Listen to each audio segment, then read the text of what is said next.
Hey, boys and girls, guys and gals, moms and dads, welcome to, I guess we'll call this the Contrarian Cafe. This is the first time, but it's kind of not the first time. Bob Burg has joined me several times on this podcast. I've joined him several times on his. And we like to chop it up on the news of the day, what's going on, and we're both probably considered contrarians and express some views that are not politically correct. And because I'm on the broadcast, I would suggest, although Mr. Berg is the consummate gentleman, I'm not always, so this may not be appropriate for younger ears. So parental discretion is advised. Bob and I just like to chop it up, but not in the sense of, hey, here's two old guys screaming, get off of my lawn, but two guys who want to talk about how some of these accepted practices, means, beliefs, movements are really detrimental to your self-esteem or your continued health, happiness, and prosperity. If you don't know Bob, he is the author or co-author of many books, most notably the Go Giver series that I would say would be the most relevant to the conversation we're having today. It's a series he authors with co-authors with John David Mann, and the Go Giver gives more, the Go Giver for Influencer, which is, I think, one of the seminal books everybody in the world should read, and they've sold a lot of copies. If you just met me, I'm the author of 14 books, of which relevant to this conversation, there would be my 5-book prosperity series, and my most recent, which you see on the wall behind me, Radical Rebirth. So we're just going to chop it up. That's kind of my lead-in, Mr. Berg. What kind of lead-in or thoughts would you say before we start chopping it up?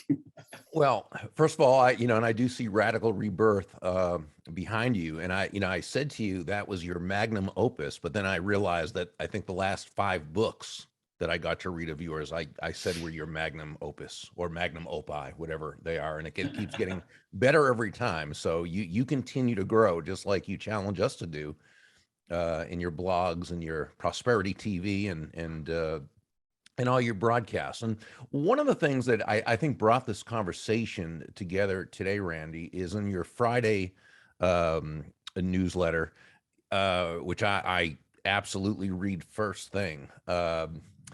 You really made some points that I think were very important, and that is that while ideas can start out with very good intent and be very helpful and help raise overall consciousness and respect and caring, when they sort of become the means rather than the end, they can actually very quickly or over time become very counterproductive.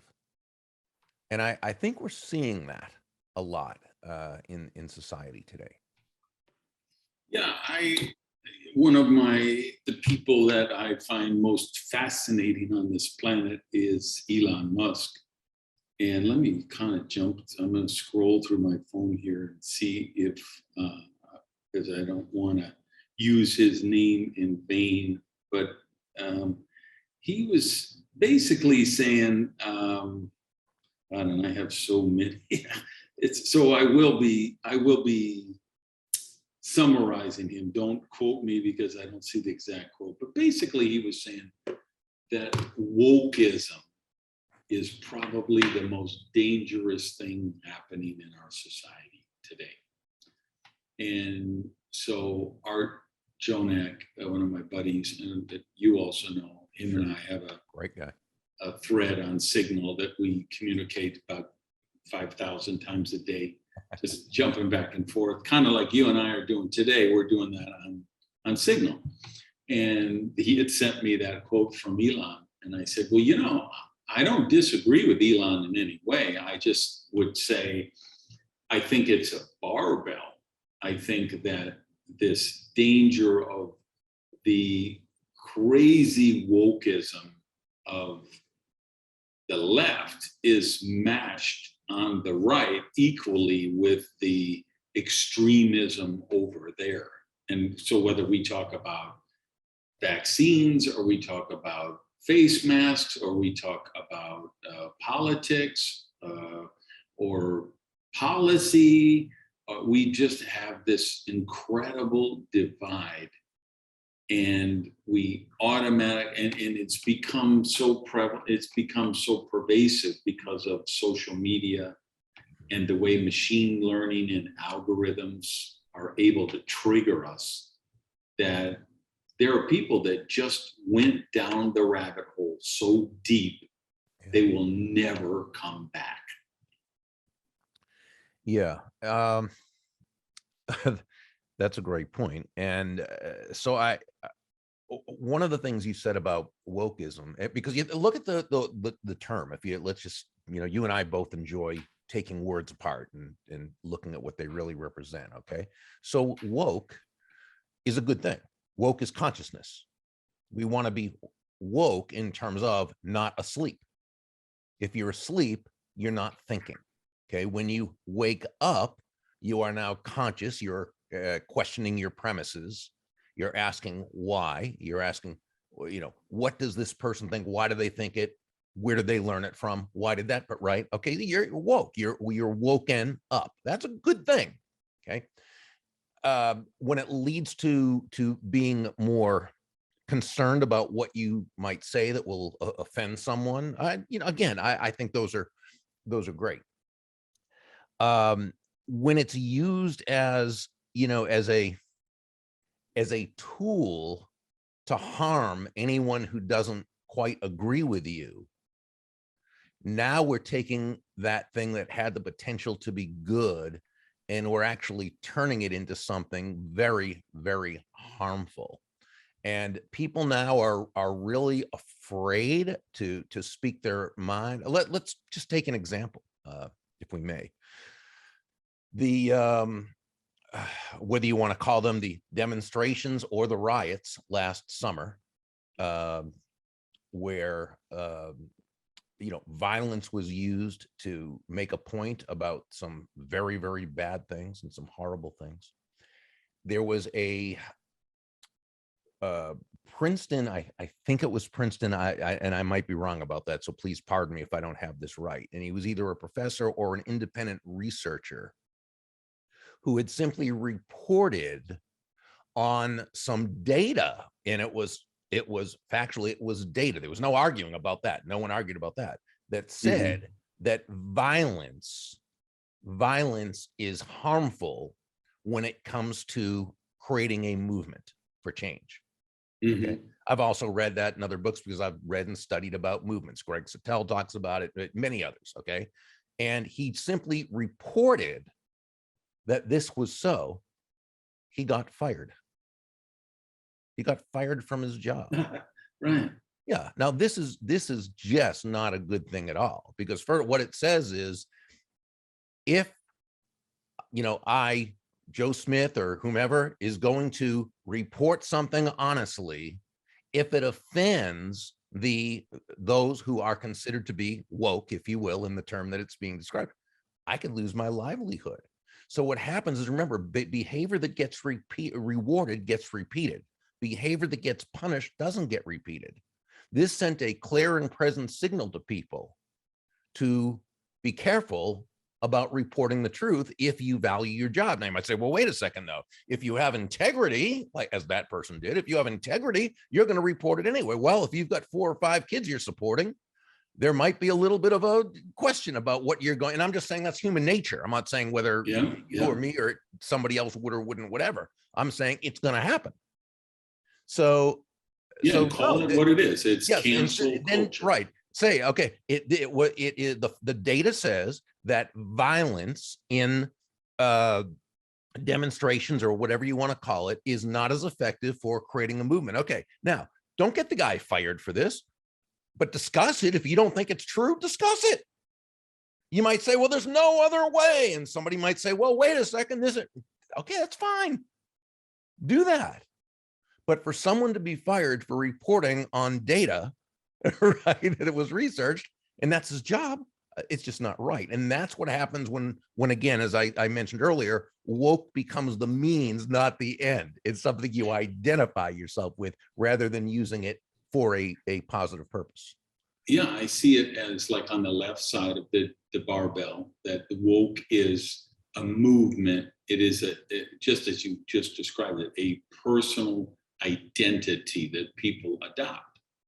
And as you know, in the Rebirth book, I'm saying any time you hang a label on yourself, you are lowering your IQ because you're shutting off a portion of your brain, of your critical thinking ability, because you feel the need to defend that identity. And it doesn't matter whether it's something that people would consider bad, that you are a Wiccan priest, or something people would consider good, that you're a Christian missionary, or something as innocent as a Corvette owner, or something as inflammatory as a Republican or a Democrat or a libertarian or a conservative or a liberal. Anytime you have this identity to defend. And so I look at Elizabeth Warren, Senator Elizabeth Warren, who's a highly intelligent person. So she's been trolling Elon Musk on Twitter that, he put up this little thing saying, hey, there's a lot of talk about taxes. And for someone like me, I don't take a salary from my companies. I get taxed when I sell my shares. That's when I do. So what do you think? Should I sell this percent of my, I don't remember, it was SpaceX or Tesla, one of his stocks. And the poll said, yeah. So he said, all right, I'm selling it. And he had to pay like billions of dollars in taxes. Yeah. Mm-hmm. And so and it was certainly, I'm not sitting around, there were thousands of people who trolled him on that. Oh yes, and what a publicity stunt, and that's the only taxes you ever paid. And so she said something to the effect of, well, and she wasn't the only one, but a lot of people were like, so is this the only way we tax the billionaires, is when they have a Twitter poll? And then the next thing I see is she's like, okay, the gas prices are too high. It's because of the evil gas company people. We gotta clean them up. And then it was, the last one I saw was the price of meat was going up. So it's the evil meat packing lobby. We gotta break them up. We gotta go after them. And I just feel like here's this really intelligent person, because if you talk to her, she's really smart. But she's so far down the rabbit hole that, if tomorrow in the news it says that AirPods went up, 7% over the year, she's going to start rage tweeting about Apple needs to be broken up because, we're got a monopoly on AirPods. And on the other side, somebody like Ben Shapiro, again, has so far down the rabbit hole that they can't think. Because again, he's another guy who's actually very intelligent. Oh, brilliant. But then when you hear him and he says, what is all this crap about, global warming and the sea levels rising? Because the people with the houses on the coast, they'll just sell their houses. And, anybody with a little intelligence would say, well, who are they going to sell them to? Aquaman or a fish? Because who's going to buy a house that's 2 feet underwater, right? He's a very intelligent guy, but he's got so many mind viruses and identifies so strongly with owning the liberals, the way that Elizabeth Warren is identified with calling out those crazy conservative people. These right-wing extremists, they both lost their ability for critical thinking. Yeah. So let's look at Senator Warren for a moment, who, and again, I agree with you. She's very, very intelligent, but intelligent people, I've just something I've noticed in my life intelligent people can have very unintelligent thoughts when they're so emotionally attached to an idea, a philosophy, a thing, a premise. Yeah. Because as you know, we all know, when you have a certain premise, the premise is what? The foundation from which everything else evolves. Okay, so you start to see everything from that premise. Elizabeth Warren sees, every not every, but sees business as being sort of like a cause of evil. Yeah. I think she sees free markets as being a cause of evil, and it takes government to kind of rein them in and keep things, and so forth. So she sees it that way. There's an old saying that it's difficult for a person to understand a thing when their income depends upon their not understanding it. Right. Now, Exactly. and I'm not saying it's about income with her, but we could say it's difficult for a person to understand a thing when their self-image, when their identity, when their position, when their need to be admired by certain people, what have you, is dependent upon not understanding that thing. And as you said earlier, and again, from Radical Rebirth, that when you label yourself, and by the way, it can be an unconscious label. Yeah. Okay. Yeah. When you label yourself, you become less intelligent. And I think that's what happened. And I see it with Ben Shapiro sometimes as well. When he gets on a thing, um, uh, a thing that Ben did last year that really kind of frustrated me was, remember when the song came out? It was by Cardi B and The Stallion. It was like the song of the year. It was like Yes. Yes. Yes. WAP, I think, was Right. the Yeah. thing. So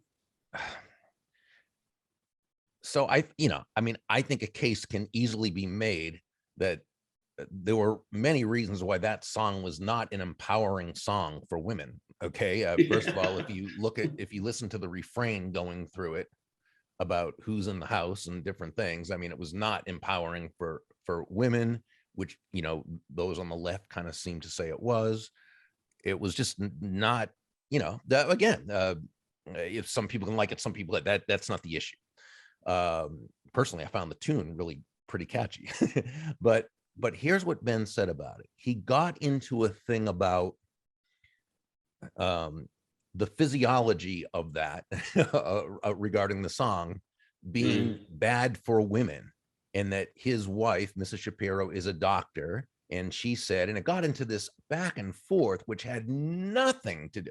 It's like he was so much into why this song wasn't good that instead of talking about why the song itself wasn't good, he starts bringing in female physiology.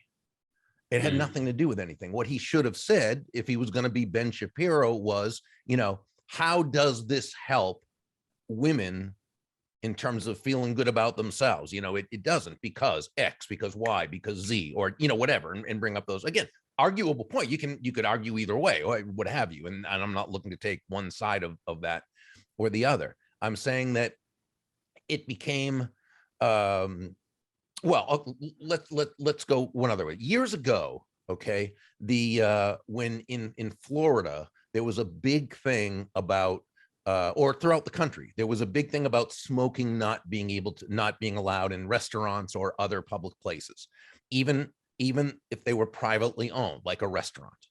Right. Okay, and Now you're so really showing our age. I know this was quite a while ago. The We were whiskers just are kind talking before we came online about how old we are now. I know. It's, there's so many generations that just said, what? Are you telling me they used to let people smoke in restaurants? There was time you could smoke on the airplane. There was a smoking section and a non-smoking section. So yeah, you could actually smoke, and all these did. If it was privately owned, you could smoke. And so a lot of restaurants had smoking sections and non-smoking sections. So it became, is it government's legitimate function to tell a private owner of a private sector owner of a company that they could not allow smoking. So it was voted on. Okay. And it was, and it was the anti-smokers were no, because it's bad for you and it's this and it's that. And, others were, well, but it's that person's right. And people have the choice to come in and smoke. And so now I'm a virulent anti-smoker. Okay. I can't stand cigarette smoke. I can't understand why anybody would smoke. I even back then did not go into restaurants when there was a smoking section because it bothered me. Okay.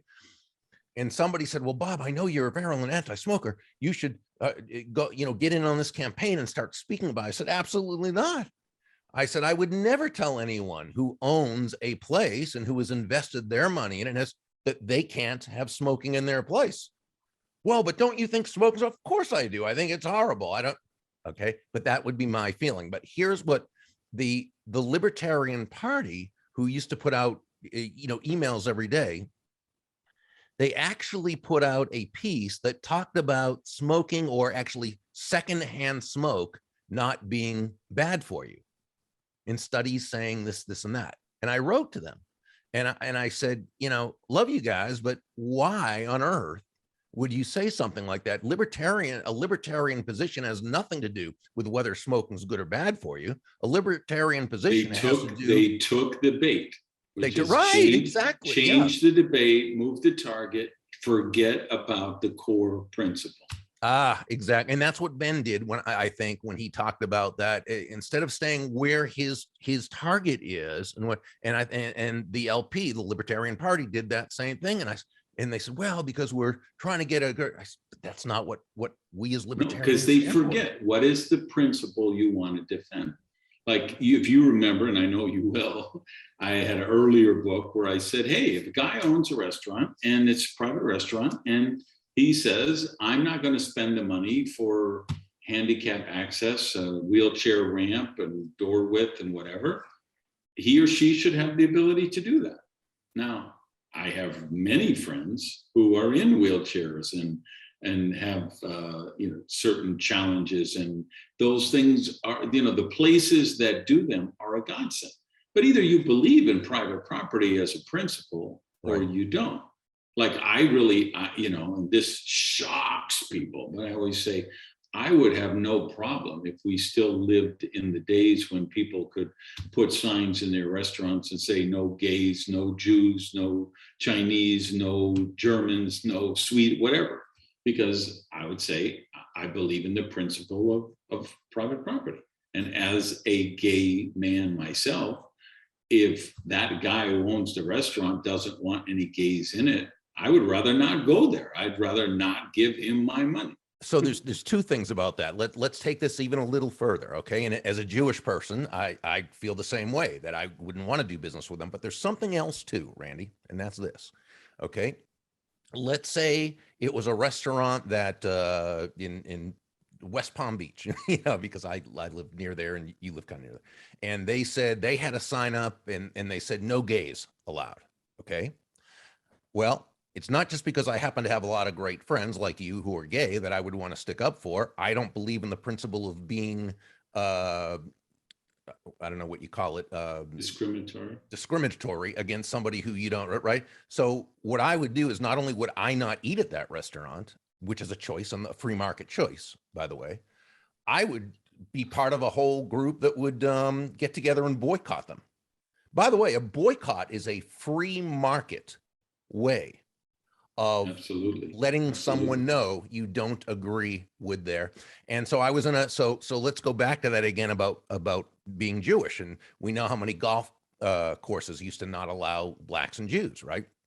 And so I was this is probably 10 years ago, and we were in a discussion with a guy who was a golfer, amateur golfer, and somebody else, and he brought up that a club he knew about, still managed to, not let in Jews.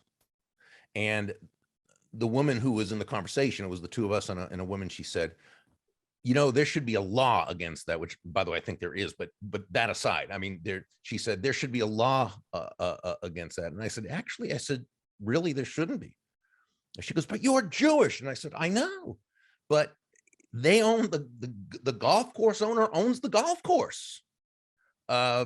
Now I'll tell you this, a lot of my great friends who, you know, a lot of non-Jews would boycott them and make all kinds of fuss about it, and they would be the first ones to right. Yeah. And I said, and let the market handle that. That's much more powerful than government coming in with some kind of fiat that says you've got to do this. And so I'm a big believer in boycotts, not just to boycott because you don't like something, but if there's a real legitimate reason to boycott something, boycott it. Get a whole group of people to do it. Because remember, that owner doesn't want to lose money just because they're a racist or a sexist or whatever you want to, you know, whatever it happens to be. So, but the principle holds true. If someone owns a thing that is there, they have a right to be stupid. You know, right, or right. be whatever they want, providing, of course, they don't infringe upon the rights of someone to. Right. You know, and people are going to say, no, but my tax dollars go. No, we're not talking about not talking about that. No. Nope. School, government, anything the government provides, that's got to be non-discriminatory. Absolutely. Total equal rights, total open to all, total everything.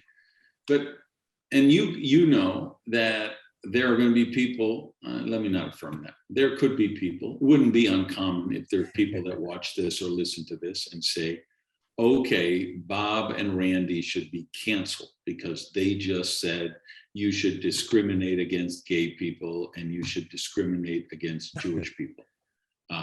They're obviously homophobic and anti-Semitic, and they should be canceled. And that's the big two issues I think of this. One is the policy issue. One is the intelligence or thinking ability issue. Because the first one is that thinking ability issue, that they cannot make the discernment to say, wait a minute, that Jewish guy just said that a golf course could discriminate against Jews. He must hate himself and hate all Jews, and he's an anti-Semitic. And Gage just said that a restaurant could be able to put a no homos poster up in the window. So he must be a homophobic gay guy and hate himself. And he, they both are exclusionary, discriminatory, mean, evil people, and therefore they should be canceled. They should be fired from any job they have. Any company that does business with them, they should protest to. No newspaper, blog, newsletter should print their comments. YouTube should take their videos down. Twitter should suspend their accounts. Facebook and Instagram should ban them for life, because they don't have the intellectual capacity to understand the principle. And they only have the knee-jerk emotional response. So I guess that would be the first part of the argument that I say we've got to look at, is people don't know how to think anymore.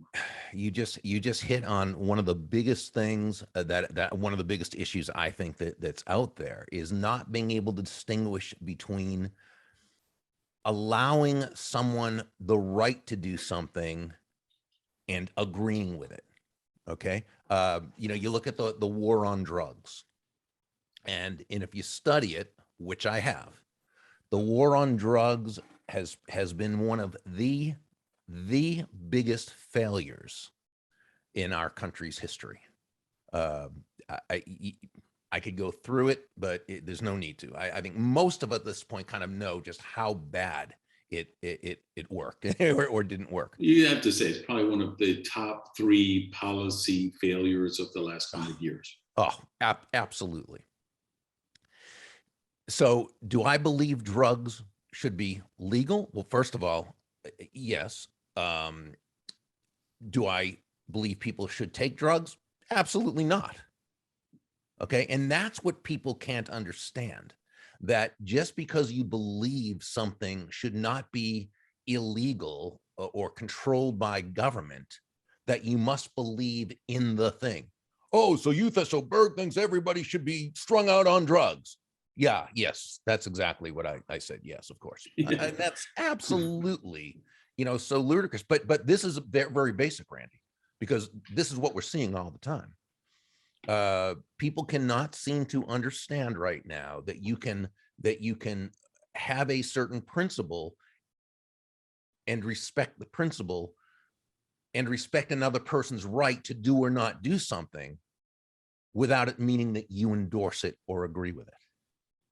And until we get this right, it's going to be tough to have any kind of communication.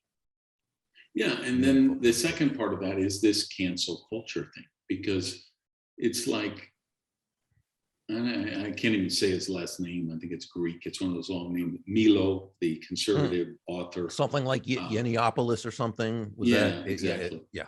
So he gets canceled. He was supposed to speak at some colleges and he got canceled. And then there's people on both sides that get canceled. And you have to say, how does this happen? How can, in the United States of America or Australia or the United Kingdom, free market economies, supposedly enlightened society, supposedly educated people, how can it get to the point where we feel college students who are there to open their minds and learn and discover new perspectives and viewpoints of the world and go through this 2-year or 4-year experience to enrich their character and develop wisdom and knowledge? How can we say that people in one political party or another should not be allowed to give a speech at that campus? How do we get there? It's, to me, again, one of the biggest sources of frustration. And, I try not to be attached to any kind of result and allow myself to be frustrated by that which I can't control. Yet I have to admit I struggle with that because to me, it's the very thing that, that they should welcome. Again, disagree, of course, absolutely. Voice your opinions respectfully and do so with intelligence, but have the argument. This is how we grow. By hearing from people we don't agree with. There was years ago in Denver, and a friend of mine who lives in Denver told me about this. The author of what was the movie? What was the movie about? The dinosaurs. At the park, Jurassic Park. So the author. And right now my mind is blank, and I just cannot think of. He also wrote ER. Michael Crichton. Michael Crichton, brilliant man. If you ever watch some of his dissertations on YouTube, I mean, this guy is absolutely brilliant. So he was there to speak as part of a group of people speaking on climate change, and no, he did not deny climate change. He did not. He did not do any of the things that you would think would cancel someone, but he spoke very practically about it and spoke very intelligently about it, and was talking about where there's concern and where there's not concern, and where people are blowing it out of proportion and where people are, progressing correctly in terms of, as soon as he started bringing up the points that were not about the world's about to end in the next 10 minutes, he got actually booed off the stage. They would not let him continue. This is Michael Crichton. This is a brilliant, well-spoken, well-researched person. Booed him off the stage. What couldn't speak. I mean, how do you learn when that's what you're doing? Yeah, I just, and so we've come to, because now we have the identity, right? So you have to be in your tribe.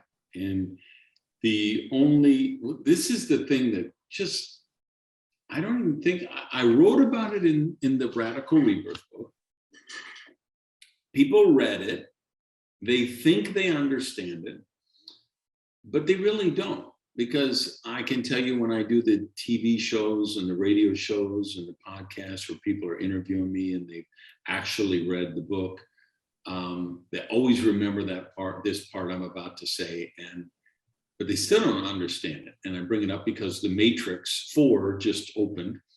And in the book, I suggest that we're living in a real world matrix, not of the kind like in the movie, but that Our own self-imposed. and this matrix has been created by marketers, governments, and social media platforms and media platforms. And it has been fueled by artificial intelligence, machine learning, and computer algorithms.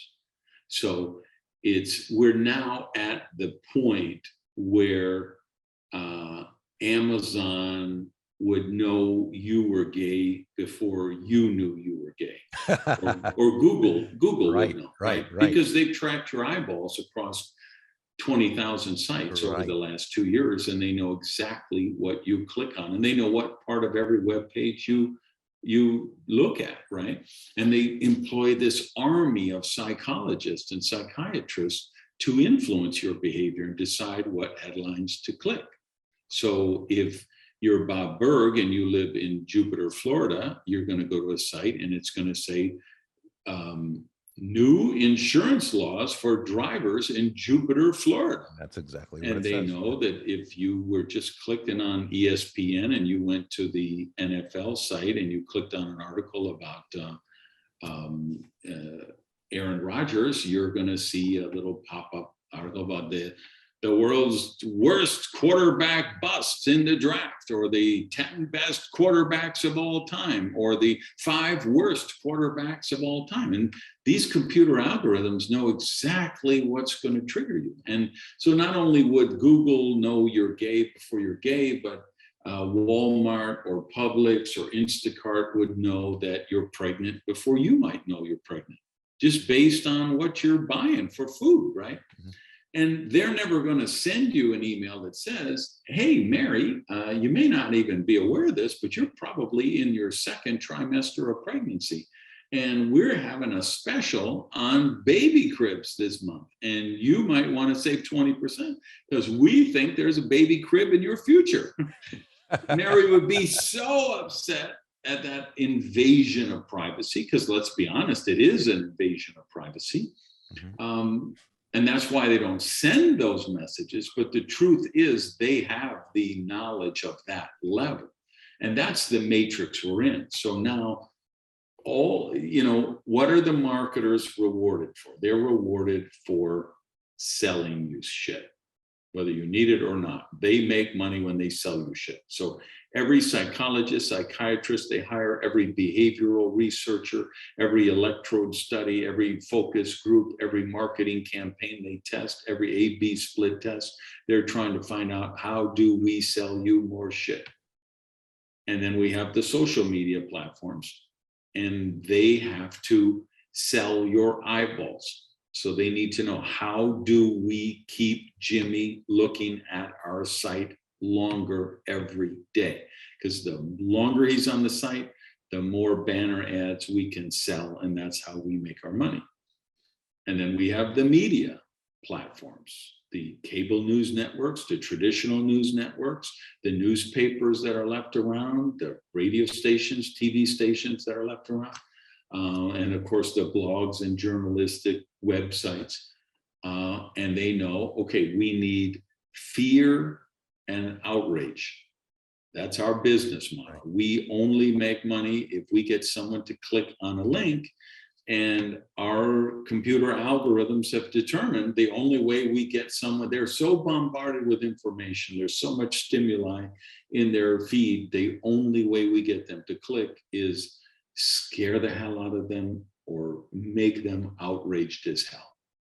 And so that's what creates the matrix, is all these things that are, all these machine learning computer algorithms, which are designed to provoke you and manipulate you. And that's what sends those people down the rabbit holes that they never come out of. Mm-hmm. Mm-hmm. Yeah. And of course, the key is, by the very nature of it being in the, of one being in the matrix, they're not aware that they're in the matrix. Yeah. In that original movie, nobody knew they were in the matrix. It was only after you took the red pill that you even realized there was a matrix. And that's the biggest thing. that, until we know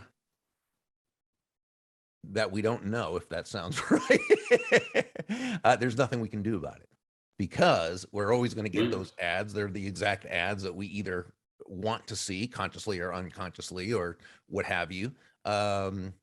So yeah, and of course that's one of the things that you teach us in your books and in your blogs and in everything you do, and it's something I try to bring to mind as well. And I know it's a matter of, even when we know it, it's still something we've got to stay really consciously aware of. And let's face it, most people, don't study the stuff that everyone listening to this and watching this, we all probably much have libraries that are pretty much the same, of good books that we're listening, or that we're reading, and good podcasts we're listening to, and most people don't. So it's a world right now of people who are driven by a thing and don't even realize it. Yeah, the thing That's is, the most insidious part of all. yeah, because you can't be a Biden supporter who thinks you have a disagreement with Trump supporters on the issues. If you're a Biden supporter, you have to say all Trump supporters are racist. And you can't be a Trump supporter who thinks Biden people have different opinions. You have to be a Trump supporter who believes all Biden supporters are woke socialists who want to defund the police and knock down the borders and let anybody enter the country. But because you picked your team, you've got to defend your identity. And when I had a thing, I don't even look at it anymore, but I used to have a thing to track what are the highest performing Facebook pages every day, the top 10. And I'm telling you, it's like there'll be one a day that has something that might possibly be enlightening in some way, shape, or form. And there are 9 or 10 out of 10 every day that are extreme fringe right or extreme fringe left. And that's what's driving the discourse, the fear and the outrage. Well, I often say that it used to be in the in politics in the U.S., and I'm sure in different places, but in the U.S. there's generally been two parties, even if they've had different names, throughout the. And all democracies, no matter how many they start with, they always evolve down to two parties within a period of very short period. Yeah, and so it used to be that if you were a Democrat or you were a Republican, let's say, you thought, it used to be, I'm right, you're wrong. Now, that's not the best way to approach communication, but it's doable, because if you believe that you're right and you simply believe the other person's wrong, you'll still engage with them. You'll want to persuade them to your side, but it's no longer I'm right, you're wrong. It's I'm right, you're evil. Right. Now this is a different dynamic, because we generally won't even try and reach out and engage and persuade someone who's evil. Why? Because evil is evil. Evil is incorrigible. You stay away from evil, right? Well, that's where we are, right? And so, if you're a Democrat, the Republicans are all evil. If you're a Republican, the Democrats are all evil. Here's the interesting thing. And I remember first seeing, I think the first time I ever saw something like this was when Barack Obama was president. They did a thing where they had a series of policy questions.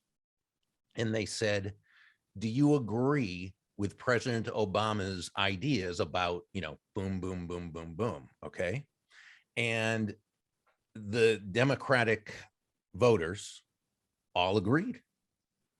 Though it turned out those were Republican policies, right? But because they thought it's just knee-jerk reaction, right? But the Republicans would have done the same thing if it was. Absolutely. What do you think of it? Absolutely. It's both, absolutely, right? And so that's an issue. That is a challenge, that you agree only because it's your side.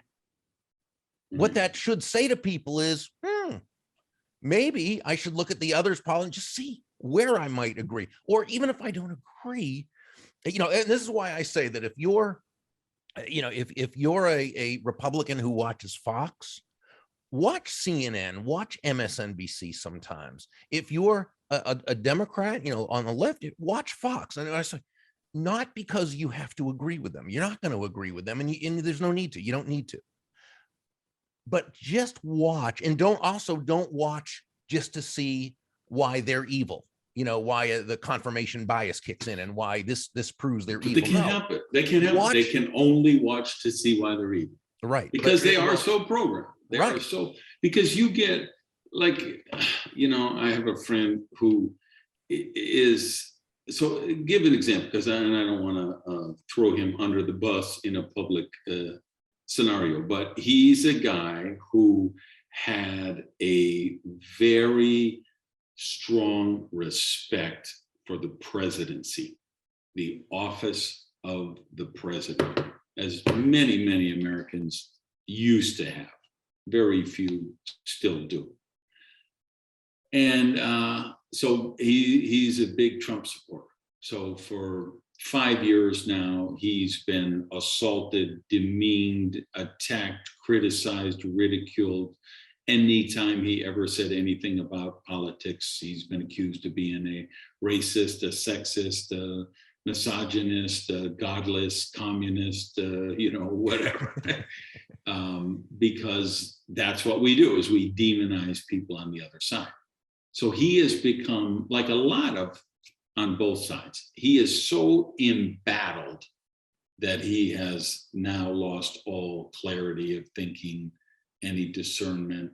He's just, because you get 50 to 75, in some cases 200 confirmations of your bias every day in your social media feed, because those are the computers have learned the stories that you click. So they're only giving you stories that show you, yes, this is why the other side is evil. Yeah. This isn't just a theory. This is a fact. Those people are evil, right? So he sent me some clip, some NASCAR event or football game, and the people were chanting, "Fuck Joe Biden." And it was on live TV. So this woman was, I think it was a NASCAR race, the original one. The woman was interviewing the driver, and the crowd is, chanting, "Fuck Joe Biden, fuck Joe Biden." And so the reporter says, "Oh, the crowd is saying, let's go Brandon." So this takes off on social media, and "Let's go Brandon" is the hashtag. So everybody, both sides are trying to commandeer this hashtag. So he sends me a clip of some college football game where they're chanting, "Fuck Joe Biden." And then I'm like, dude, why are you sending me this? I left social media because I don't want to see this stuff. So please stop sending it to me. "Well, I just want you to see what's going on. It's a movement. It's going across the country. Here's another one. Here's a different stadium. Here's a baseball game with it." And he sends me 15 messages in a day. And I said, dude, you literally had to spend 8 hours scrolling through social media to find those 10 things you sent to me that I don't even want to see. And here's the thing I told him. "Do you remember the person you were?" Because I've known him. He's been a very dear friend for a very long time. So I said, "Do you remember the person you were 10 years ago? And the way you respected the office of the president? And you would never say Bush or Reagan or Clinton. You always said President Bush, President Reagan, President Clinton." No matter which party they were, you felt that office deserved the respect of that title before the name. And have you seen, now you sent me 15 "Fuck Joe Biden" memes in a day. Do you see what social media has done to your actual personality? And he was like, wow. when you phrase it that way, I really do have to look at this. Kudos to him for yeah, for saying because that. he remembers he was very, he's a very patriotic guy, Yeah. and he, like a lot of people. I have a picture right there of me shaking hands with President Obama, and I remember when it happened, and at that time I was still on social media, and I put it on Facebook or something, and oh my God, I almost broke the internet. So how could you be with that? How could you shake hands with him? Don't you know his policy on this? And I'm like, does that somehow imply that I agree with every policy that the man has? So you just hit a point there, though. The office of the presidency. You just hit the big point there, though, Randy. And this is what we were alluding to. And this is, again, you cannot agree with one thing that someone says without it meaning you agree with everything that person says. This is a big issue. This is a very big issue, especially when now the other person has to be evil. So you're not just agreeing with evil person. You're evil too. Right. Exactly. Right? Yeah. And this is And so the person you're talking about, has and again, just based on what you're saying, has just bought into an idea to a point that the idea has become their identity. And it goes back to, that whole thing. It's difficult to understand a thing when our, again, identity, our self-worth, the way we want others to see us, and we can put a whole bunch of other descriptive, phrases in there, depends upon us not understanding it. So I'm going to say this, we are days away from the end of 2021. And I know I'm going to be guests on all kind of podcasts and TV shows and stuff in January and February. And they will invariably, a question I'm going to get a lot is, so what was the best decision you made in 2021? I know what you're What's the smartest thing you did last year? And there is it's so unequivocal that, there's just no room for doubt. The smartest, best, most productive, most healthy, joyous thing I did was shut down all my social media accounts months ago and leave social media. And I'm just, so I have 1 hour a week, once a week, that I go and I check the pages, because people tag you and hey, Randy Gage and I are doing a cryptocurrency deal that'll make you a billionaire by 24 hours from now. And so I have to untag myself and block those people and do that, right? So once a week, it takes me about an hour to go through all my accounts and check who's tagging me with crazy garbage. And I'm just astounded at the levels of toxicity that it wasn't jumping out at me, because I spent, I was really proactive on social media. I built a big percentage of my business being active on social media. I was really a power user on Twitter. I got Facebook and I used it well. I got Instagram and I used it well. And oh my God. I knew, like, hey, there's a lot of toxicity, but I don't follow the cray people, right? That soon as they go off the deep end on either side, I unfollow them. But even the people I follow, right? Like Elon, I always followed Elon Musk. So, but now he gets in a troll war with Senator Warren. And so now and then there's all the comments and the clapbacks on that. And then I would see that, right? Or now him and Jack at Twitter are, fighting with the boys at Andreessen Horowitz, and they're trolling each other back and forth. And it's like, even by just following, Balaji Srinivasan, Naval Ravikant, Bob Burg, I followed intelligent, smart people who were doing good work. But even those intelligent, smart people doing good work sometimes get dragged into these Twitter mobs and this, woke culture, cancel culture mentality. And the negativity, just read an article. And if you happen to go down in the comments there, it's like unbelievable. Amazing. I know. So I got to tell you that when you made your announcement, because you led up to it a little bit too, to the final announcement when you were off. So when you started to do that, I started to pay more attention to what I was viewing on social media, and since you kind of went off social media, I haven't gone off it, but I've now stopped.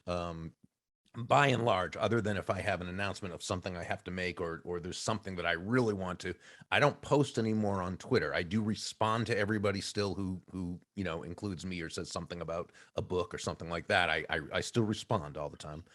Same on Facebook, but I don't post on Facebook anymore unless, again, it's an announcement or something like that. On Instagram, it's just our, the quote of the day, and then I respond again when people post a comment.